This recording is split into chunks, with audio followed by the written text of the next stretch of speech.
जिंदगी एक सफर है सुहाना, यहाँ कल क्या हो किसने जाना। जिंदगी एक सफर है सुहाना, यहाँ कल क्या हो किसने जाना। अरे उल्ले उल्ले उल्ले उल्ले उल्ले उल्ले। ओहो पीयूष भैया, आज तो बड़े ही खुश लागत हो। दीपक भाई, आज गाने का मन किया तो गा लिया। अच्छा ये लीजिए आपके 2 अंडों के कैरेट। ई पीयूष भैया, हमका 2 नहीं 1 ही कैरेट चाहिए। उका है ना, आजकल अंडवा बिखाई नहीं रही हमारे पास, इलिए अब से रोजा 1 ही कैरेट चाहिए हमका। ये क्या, 1 कैरेट तो पड़ा रहेगा मेरे पास। कोई बात नहीं, कल वही कैरेट दीपक भाई को दे दूंगा। रोज के मुकाबले पीयूष 2 कैरेट की जगह 1 अंडों का कैरेट दीपक को देकर वहां से चला जाता है और आगे की दुकानों में जाकर रोज की तरह कैरेट देता जाता है। पर आज सब उससे 1-1 ही कैरेट लेते जाते हैं। थोड़े समय बाद पीयूष के पास 8 कैरेट एक्स्ट्रा बच जाते हैं। आज तो बहुत कम कमाई हुई मेरी। जी, इतने कैरेट क्यों वापस ले लिए आज आपने? ये बिके नहीं क्या? नहीं मेनका, आज सारे दुकानदारों ने 1 ही कैरेट लिया। वो कह रहे कि इस बार अंडे इतने नहीं बिक पा रहे उनके पास। पीयूष बेटा, आज मैं महेश को स्कूल छोड़कर रास्ते से घर आ रही थी, तभी मुझे हरिया मिला। वो मकान का किराया मांग रहा था। अरे हाँ माँ, आज तो 30 तारीख है। घर में राशन भी भरना है। इस बार तो कुछ ज्यादा ही खर्चा एक साथ आ गया।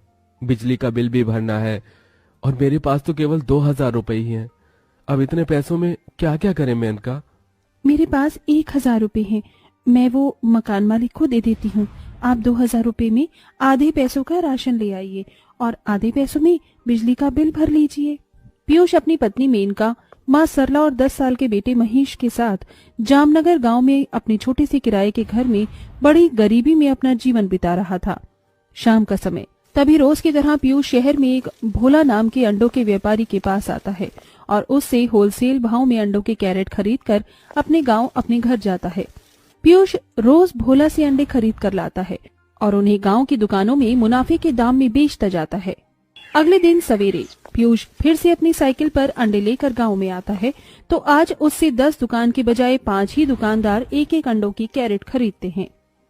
ये क्या, कल के मुकाबले आज तो और भी कम अंडे बिके मेरे पास तो बहुत से कैरेट बच गए।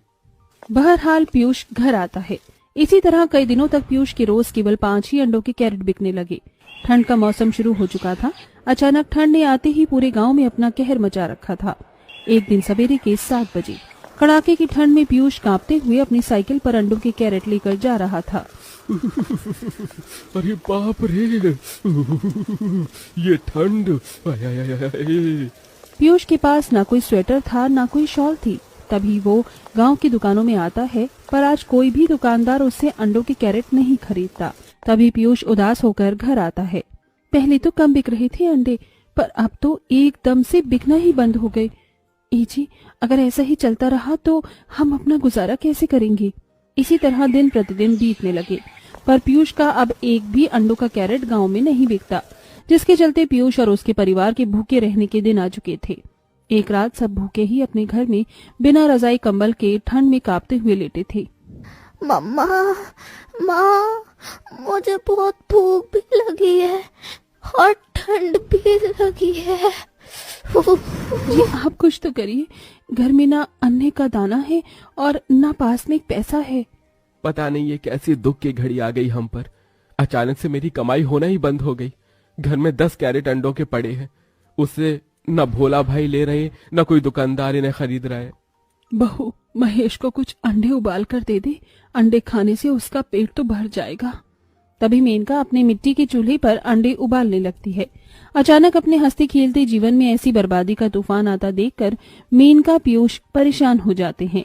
अगले दिन, मेनका, अब तो मेरा अंडों का कारोबार चल ही नहीं रहा है, इसीलिए अब मुझे कोई दूसरा काम करके अपने परिवार का पालन पोषण करना होगा। क्या करे मेनका? तभी पीयूष उसी गांव में एक अनाज के कारखाने में भारी अनाज की बोरियां उठाने का काम करने लगता है। इस काम के उसे रोज के 150 रुपए मजदूरी मिलने लगी। कुछ दिन बाद शाम में मेनका अपने बेटे महेश को स्कूल से लेकर रास्ते से आ रही थी। तभी महेश की नजर सामने एक ढाबे पर पड़ती है। उस ढाबे के बाहर बोर्ड लगा था, चिकन बिरयानी 1 प्लेट 100 रुपए में। अरे वाह, बिरयानी! माँ, चलिए ना, हम उस ढाबे पर जाकर बिरयानी खाते हैं। वहाँ तो 100 रुपए प्लेट बिरयानी है और मेरे पास तो केवल 20 रुपए ही है। माँ, चलिए ना, मुझे बिरयानी खानी है। माँ, चलिए ना।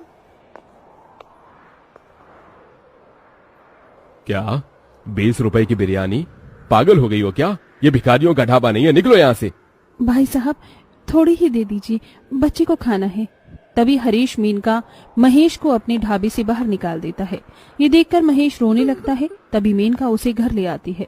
महेश बेटा, घर में थोड़े चावल हैं और अंडे भी काफी पड़े हैं, मैं तेरे लिए अंडा बिरयानी बना देती हूँ।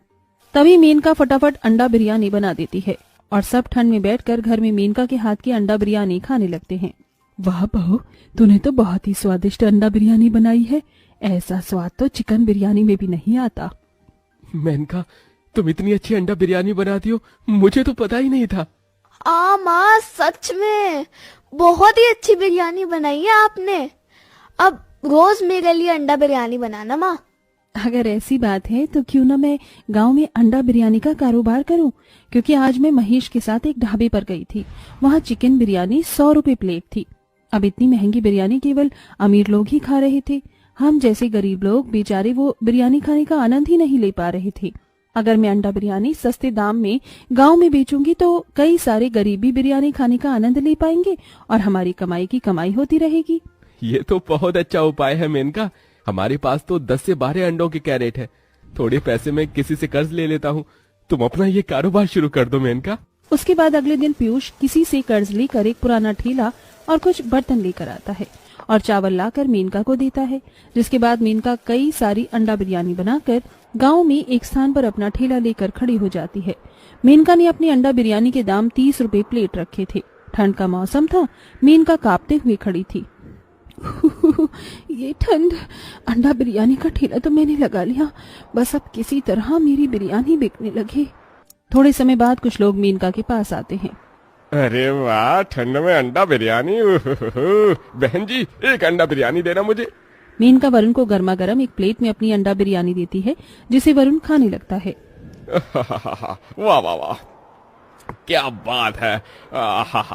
जवाब नहीं अंडा बिरयानी का बहन जी आपकी। इतनी स्वादिष्ट अंडा बिरयानी तो मैंने आज तक नहीं खाई। इसी तरह 1 से 2, 2 से 10 और 10 से 50 ग्राहक मेनका के पास आकर उसकी अंडा बिरयानी खाने लगे। तभी शाम तक उसकी सारी बिरयानी बिक जाती है। रात का समय। वाह मेनका, तुम्हारी तो पहले ही दिन काफी अच्छी कमाई हो गई। लगता है लोगों को तुम्हारे हाथ की अंडा बिरयानी काफी पसंद आ रही है। जी सही कहा आपने, बस इसी तरह मेरा ये कारोबार चलने लगे। उसके बाद दिन प्रतिदिन मेनका की कमाई खूब होती रही। तभी वो अपने लिए और अपने परिवार के लिए स्वेटर कंबल ले आती है। एक दिन शाम में एक बूढ़ा भिखारी आदमी अपनी छोटी पोती रिया के साथ मेनका के पास आता है और उसे चिल्लर 10 रुपए देता है। ये क्या है बाबा? बिटिया, मैंने गली गली घूमकर लोगों से पैसे मांगकर ये 10 रुपए जमा किए हैं। अब मेरी पोती जिद कर रही है कि उसे तेरी ही बिरयानी खानी है। बेटा, मैं तुझसे विनती करता हूँ बिटिया, मैं बहुत गरीब आदमी हूँ, मुझे 30 रुपए की बिरयानी 10 रुपए में दे दो ताकि मेरी पोती का मन भर जाए बिटिया। ये सुनकर मेनका की आंखें भर आती हैं। बाबा, आप ऐसे मत कहिए। ये लीजिए आपके 10 रुपए और ये लीजिए 2 प्लेट बिरयानी मेरी तरफ से। बिटिया, तेरा बहुत बहुत धन्यवाद। बाबा, एक समय था जब मैं भी एक दिन किसी के सामने ऐसे ही अपने बेटे के लिए बिरयानी मांग रही थी। गरीबों को बिरयानी खाने को मिले, इसीलिए मैंने ये कारोबार शुरू किया है। पर अब से मैं अपनी बिरयानी के दाम 10 रुपए प्लेट कर दूंगी ताकि गरीब से गरीब मजबूर इंसान भी मेरी बिरयानी खाने का लुत्फ उठा सके। उसके बाद मेनका अपनी बिरयानी के दाम 10 रुपए प्लेट कर देती है, जिसके बाद रोज के मुकाबले उसकी कमाई और भी ज्यादा होने लगी और कुछ ही दिनों बाद मेनका के परिवार की सारी गरीबी दूर हो जाती है। जिसके बाद पीयूष भी मेनका के साथ कारोबार करने लगा और वो सब खुशी खुशी अपना जीवन बिताने लगे।